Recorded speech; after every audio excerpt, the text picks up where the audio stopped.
G'day guys, welcome to Rumble's Fish Room.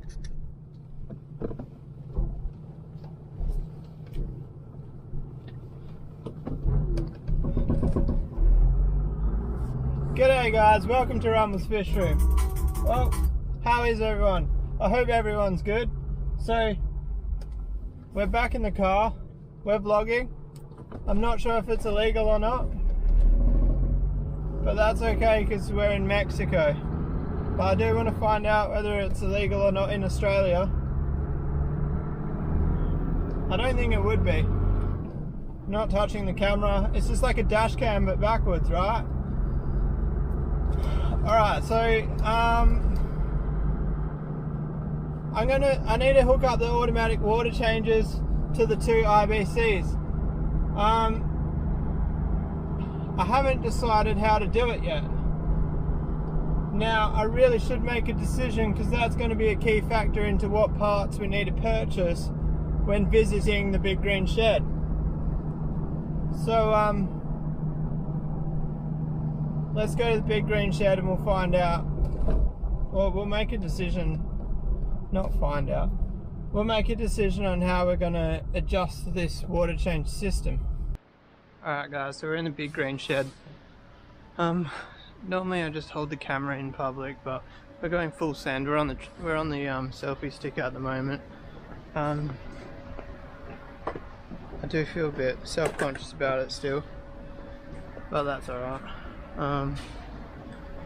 Need to find the right pipe. Alright, so we just need a packet. That's not there. Oh sweet, I love Bunnings. I just love how organised all the fucking shelves are. Alright, so that's the one we need. There's 10. We need 6 of them, I think. And then I've got a 20mm end cap, a 25mm fitting threaded on one side, and then we've got a 40mm T with a 20mm outlet on the side. Now we need to go get our 20mm. I'm not sure what length to get. I feel like 3 meters would get me through, but I think I'm gonna get a long one. Alright guys, sorry about the noise is cutting in the background, but I just want to show you guys my frustration with the big green shed. So this says 20mm PVC, right? Those pieces that are there are all 25mm. The 20mm down here, and then this one says 15mm. They don't even have any in stock. Oh, hang on, I tell a lie. There's a 15mm in amongst the 25mm rack, and then this just is a shambles of a shelf. Let's keep going while we're here. That says 50mm. That's 32. Yep, 32. I do know my PVC quite well. This one here says 40 and that's a 40. That's a win. And then, I don't know. And then I'm kind of leaning towards it means down. But those ones are all up. So, I don't know guys, this shelving is just a joke. Even if it did meant down. That says 15mm. There's no 15mm below.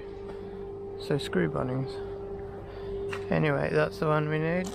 Just double check both those on there. Let's get out of this shithole. And you may be wondering how I'm going to fit a 6 meter length of PVC in my car. Alright, so you guys are on Pipecam. No cable ties this time, I'm just holding it. Alright, so now we got to get a 6 meter length of PVC in my car. Alright guys, so by nothing sus, I mean everything sus. We got it running through the car, in the window, and down the back. So let's get home as cruisy and smoothly as possible. I've done this a few times. I've even done it with a length of 40mm, but I didn't get quite that curve on it. It was hanging out the front a lot more than it is now. Alright guys, we're home. And we're navigating a 6-metre pipe through the house because I can't be bothered opening the gate. Pipe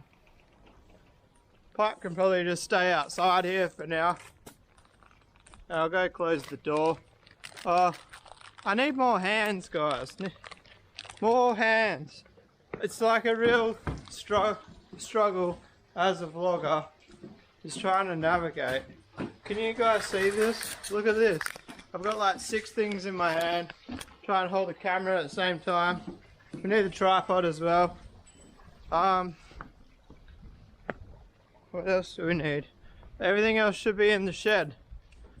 One thing which I was thinking about buying while we're there, but I didn't, and I probably regret it, is a hacksaw. Wow, sorry guys, we're swinging the camera all over the shop. Yeah, I wanted to buy a hacksaw because I don't have one, but I have got a reciprocating saw that's broken. Maybe we'll just fix that. No, we better not. We can't fix the reciprocating saw on YouTube because it's an electrical item and I don't have an electrician present, so we're going to use a handsaw. I'm actually in a bit of a pickle here, guys. If I run the pipe up here, it's in front of the power box, which we don't want because we're going that way. If I run it below that power box, it's actually in the way of the solenoid. So if I ever need to take that off, it's going to be a drama. So looking at that, I think, no, tell a lie. There's plenty of play here. We've got a uni joint here. Undo that uni joint. This pipe will push over. That whole pump can move backwards and forwards. So I'll be able to move that pump forward 100 mil and undo the solenoid. But like I said to you guys, these are the top of the range solenoids. I don't have much doubt in these. But obviously, just key point, always make sure you know where you've got an exit strategy if you ever need to change something. Alright guys, so I checked out the saw and it turns out that it wants to work, so we can use it. So I'm going to cut the top bit first without hitting that box, and then I'll undo the uni joint and take the bottom bit off.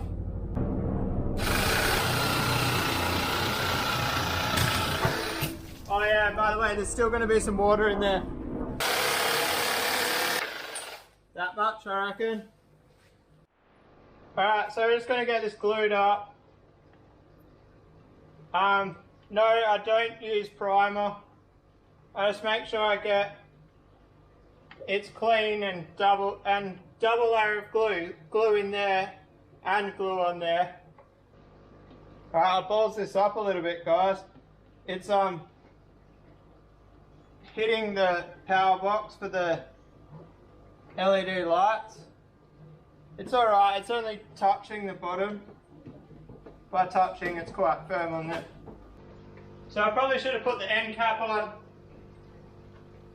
before I put it up because it's quite a stretch. Oh, it wasn't too bad.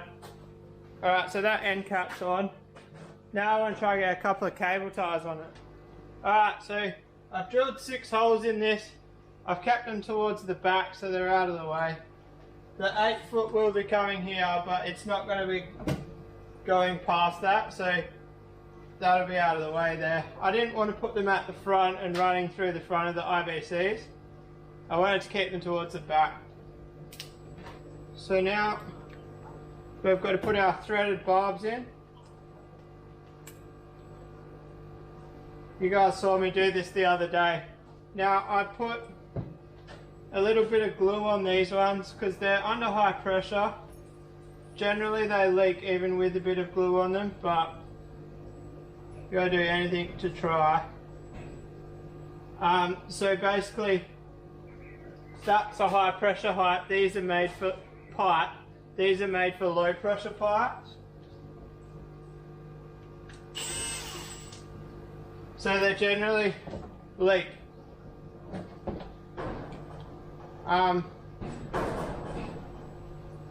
I'm going to try my best to get as much glue as possible on them. It's not the end of the world if they leak, it's only the shed floor. So this is actually rigid 3mm line, so I just chew on it a bit.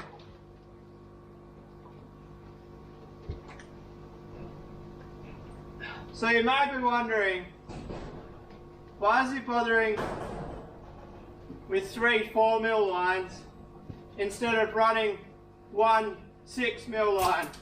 Oh shit, I snapped one.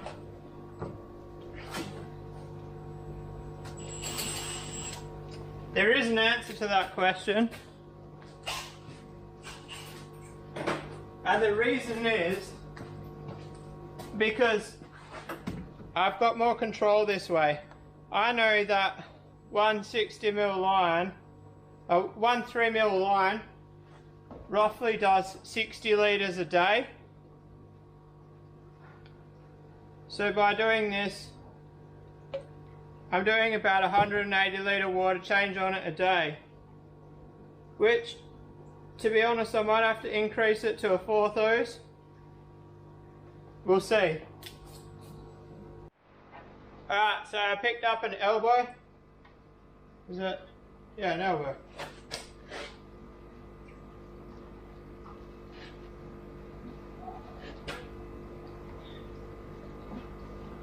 So we can run our drain pipe. So I've routed that hose there. I've got the 2 going into the pipe.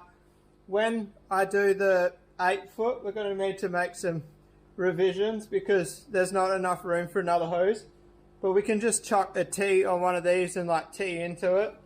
Hot tip for you, those of you who don't know, I absolutely love this grey hose.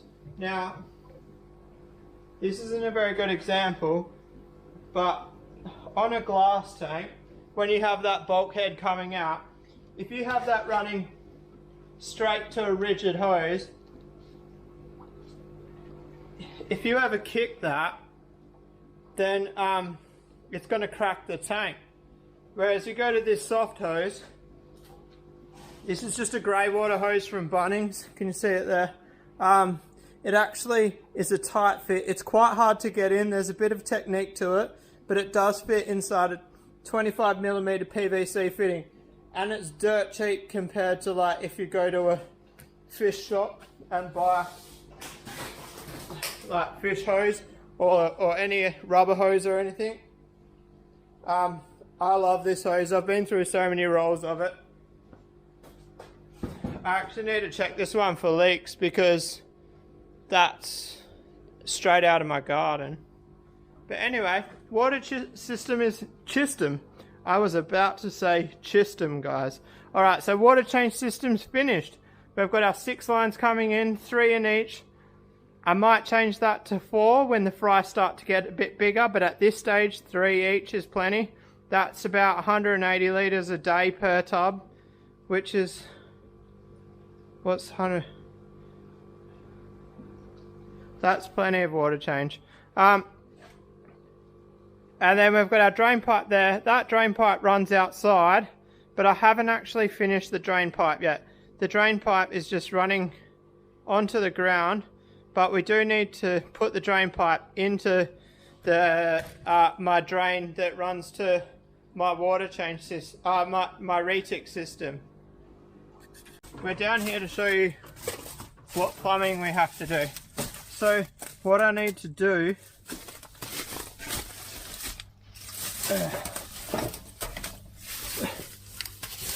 is plumb that pipe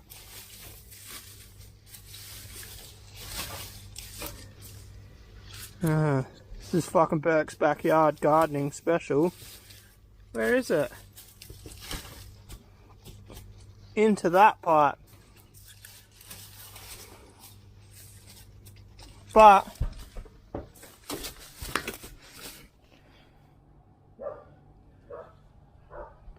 nothing. I can't remember if this has got a fall here, so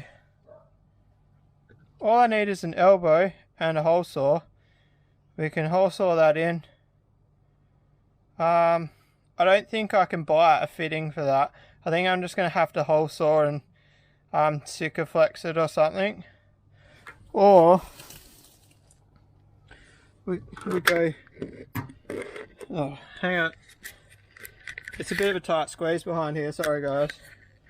Or we go from there and we have some fall and we just hole saw it into the side of that. That might be better because at least that's not as low. So, nah, we'll do it there. We'll go straight down. So all we need is a 40mm elbow. But I actually don't think I have one, which is a little bit disappointing. I've got so many PVC fittings. We'll have a look. Alright guys, so I found this piece of pipe. This is from my mate Matt. It's actually like high pressure pipe. Like high pressure pipe. If you look at it, the wall is considerably thicker than your standard PVC. But it turns out that my worry of this spot here being lower than the lowest point or whatever, I was actually correct, and I should have stuck with my instincts, and now I don't know how I'm going to seal this. I think what I'm going to have to do is come back tomorrow, maybe even turn the water change system off for tonight and glue that in, because that's going to be a drama. So you might be wondering how I know that that's like a low point in the pipe work, and it's actually because further down there I've actually got a bleeder pipe. It's like an air line which is plumbed into it, because when I first built it, I was getting an airlock in this pipe. So I should have known better than to drill that. So what we're going to do, I'm going to turn the automatic water change system off for tonight and tomorrow. Well, it's not on tonight, sorry. Turn it off for tomorrow and let that dry out. And then I'll probably leave this fitting off as well. And then I'm going to make a decision in the next 24 hours whether I want to just glue it or whether I want to try to put like a rubber seal around it. I'm leaning towards a rubber seal, but I have to find something that will work. So it doesn't matter if it leaks. I just don't want it leaking lots, if you know what I mean. But I'd prefer it doesn't leak at all, because the more this leaks, the less water we've got to water our lawn. Alright, I just turned this off. I'm going to wrap today's video up there, guys. So automatic water change system is completely turned off for tomorrow. I can't see any dramas arising from that, as long as the patch is still on the pond. It looks like it's about to fall off, but it's alright for now. I hope you enjoyed the video. If you did, give it a thumbs up. If you want to subscribe for more, hit subscribe, and I'll see you guys tomorrow. Peace out.